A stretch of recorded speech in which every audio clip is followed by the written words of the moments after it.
Welcome back ناظرین. جو ذہنی کیفیت ہے بلوچستان کے لوگوں کی، کیا وہ اس کے لیے تیار ہیں کہ وہ کمرشلائز لیول پر جا کر اپنے آپ کو ویلیو ایڈیڈ چیزیں بنا لیں؟ مجھے پہلے بلوچستان کو ڈیفائن کرنے جی کریں.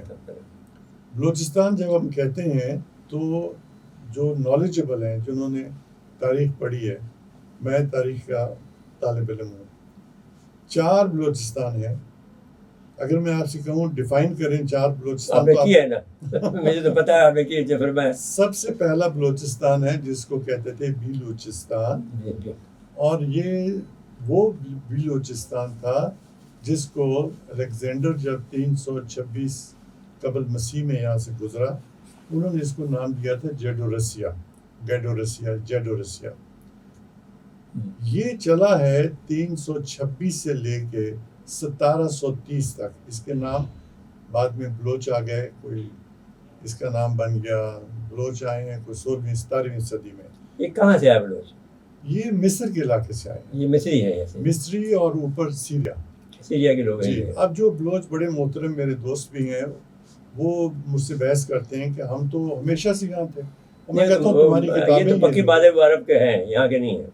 کتابیں تمہاری نہیں کہتی ہیں. اچھا، پھر انگریزوں نے جو کتابیں لکھی ہیں، میں انگریزوں کی کتابوں پہ بہت بھروسہ رکھتا ہوں، کیونکہ انگریز تو حاکم تھا نا، اس نے نہ کسی کو نیچے کرنا تھا نہ کسی کو اوپر کرنا تھا.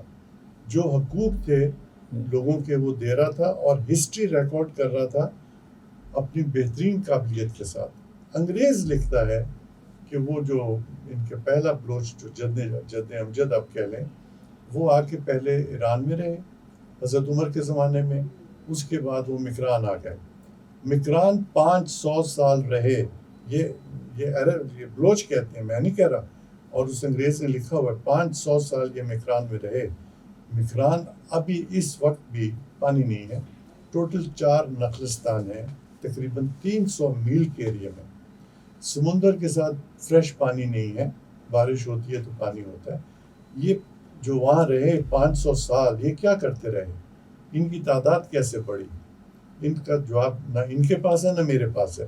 میرے پاس یہ جواب ہے کہ غالباً یہ صرف مکران میں نہیں رہے، یہ چلتے آئے اور جب آگے چلتے گئے، بڑھتے گئے آگے. آج اس وقت اچھا، یہ لفظ مکران ہے یا مکران ہے؟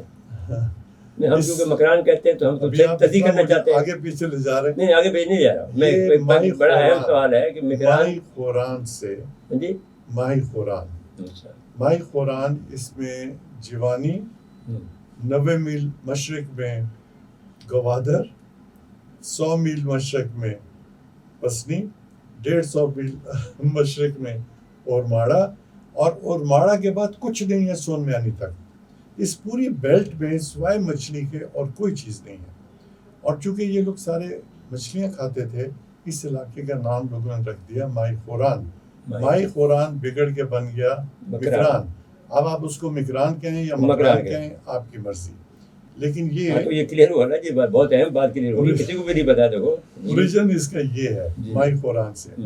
اچھا، بات کر رہے تھے بلوچوں کی. میرا اپنا خیال یہ ہے کہ یہ صرف مکران کے راستے سے نہیں آئے. جو راستہ ان کو ملتا گیا، خاص طور پہ چنگیز کا جو اٹیک ہوا 1225 سے لے کے 1350 تک، وہ اٹیک چلتے رہے. چنگیز خان صاحب فوت ہو گئے تو ان کے بیٹے لگے رہے، پھر وہ مسلمان ہو گئے، پھر بھی لڑتے رہے. ان میں جو زیادہ سمارٹ تھے، میں معافی چاہتا ہوں ان سے جو بھی بلوچستان میں بیٹھے، وہ بلوچستان میں نہیں رکے. وہ یا پنجاب میں چلے گئے یا سندھ میں آ گئے جہاں پانی تھا، سرخیزی تھی. جو میری تھوڑی سٹڈی ہے، اگر آپ ایک جنرل لائن سرگودا اور ساہیوال کو جوڑے، اس لائن سے اگر آپ جنوب کی طرف چلیں تو عربین سی تک، بحیرہ عرب تک آپ کو بلوچ ملیں گے.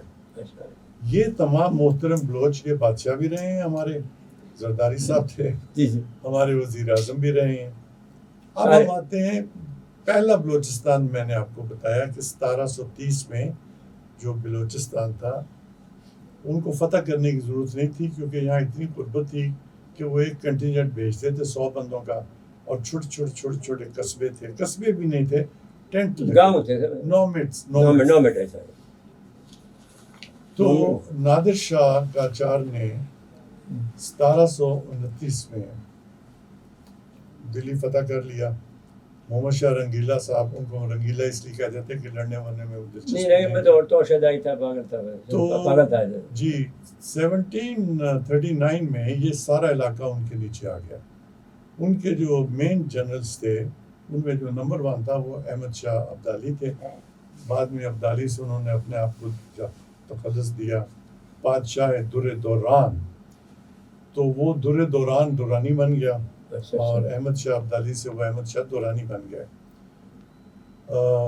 1739 میں جب نادر شاہ قاجار فوت ہو گئے, قتل کر دیے گئے, فوت نہیں ہوئے قتل کیے گئے, تو احمد شاہ ابدالی نے ان سے علیحدگی کا اعلان کر دیا اور ہرات سے لے کے جتنا مشرقی علاقہ تھا, جتنا شمالی علاقہ تھا آمو دریا تک اور عریبین سی تک, جو سب کے سب قاجار صاحب کے نیچے تھا اور قاجار سے پہلے باقی ایرانین کے نیچے تھا, یہ ان کے نیچے آ گیا. انہوں نے مرنے سے پہلے 1738 میں نادر شاہ نے کہا کہ یہ بلوچستان کے 2 حصے کرو, ایک حصہ مغربی ایک مشرقی. مغربی حصے کا اس نے نام دے دیا سیستان بلوچستان, جو آج بھی قائم ہے. مشرقی حصے کا انہوں نے نام دے دیا کلاتی بلوچستان. کلات اس زمانے میں ایک واحد چھوٹا سا قصبہ تھا, واحد, اور کوئی قصبہ نہیں تھا کلاتی بلوچستان کے نیچے. ابھی جب میں گیا تھا تو تب بھی کچا تھا اس کا محل. جی, محل تو اس کو کہنا زیادتی ہے, آپ کہہ لیں کہ چھوٹا سا گھر ہے, بٹ وہ محل کہتے ہیں تو بسم اللہ اپنے محل. وہ بھی کچا تھا. احمد شاہ ابدالی نے میر نصیر کو, جو کہ براوی تھے, کنداوا کے رہنے والے تھے, ان کو لگا دیا خان آف کلات. اب میری درخواست یہ ہے کہ لفظ خان نہ بلوچی کا لفظ ہے نہ براوی کا لفظ ہے, یہ کہاں سے آیا؟ یہ پٹھانوں نے نام دیا. ٹھیک ہو گیا. خان یا پٹھان استعمال کرتے ہیں, یا ترک استعمال کرتے ہیں, یا ترکش منگول استعمال کرتے تھے, یا چائنیز اس کو خاقان کہتے تھے. ٹھیک ہو گیا. تو یہ انہی کی پراپرٹی تھی, انہوں نے ان کو کہا ہمارے نام پہ رول کرو. اب ہو گئے 2 بلوچستان, ایک سیستان بلوچستان, ایک کلاتی بلوچستان. اب سیستان کو ہم چھوڑ دیتے ہیں کیونکہ وہ تو ایران میں چلا گیا. انگریزوں نے جاسوسوں کے ذریعے پتہ چلایا کہ زار آف رشیا پلان کر رہا ہے کہ میں یورپ میں ان کو شکست نہیں دے سکتا انگریزوں کو, کیونکہ ان کی ساری جو دولت ہے وہ ہندوستان سے آ رہی ہے. ہندوستان میں اس وقت کی بات میں کر رہا ہوں 1830-1828 میں ان کے ٹوٹل 6000 گورے تھے, باقی سب لوکلز تھے. انہوں نے کہا کہ ہم فوج تیار کر کے حملہ کرتے ہیں ہندوستان پہ. ہندوستان جب ہم قبضہ کر لیں گے تو یہ دولت ہماری ہو جائے گی اور انگریز پھر ہم سے یورپ میں نہیں لڑ سکے گا. جب یہ خبریں کنفرم ہو گئیں تو پھر انگریزوں نے ایک دستہ بھیجا جو بولان پاس کے تھرو, جو آج کوئٹہ کہلاتا ہے, اس کا نام شال کوٹ تھا. اس کو شال بھی کہتے تھے, کوٹ بھی کہتے تھے. ایک دستہ انہوں نے بھیجا پشاور کے راستے پہ.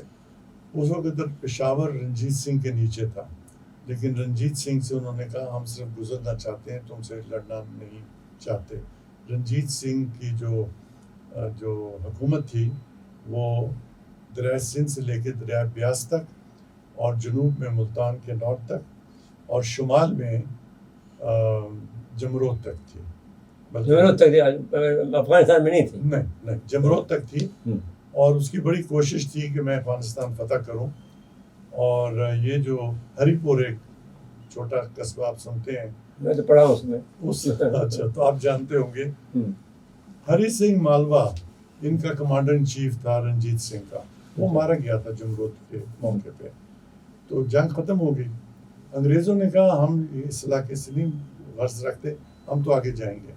یہ دونوں جب کولم پہنچے افغانستان میں تو انہوں نے, افغانستان کی فوج تو بیچاری کمزور تھی, ہتھیار نہیں تھے, انہوں نے افغانستان فتح کر لیا.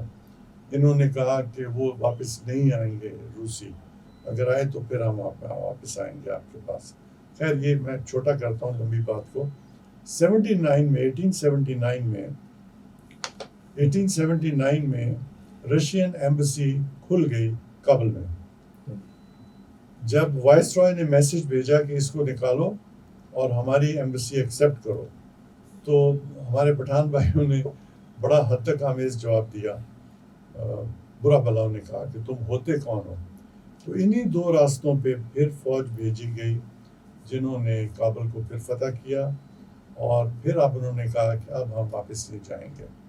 تو 1879 میں جو فوج آئی تھی وہ کابل تک بیٹھی رہی.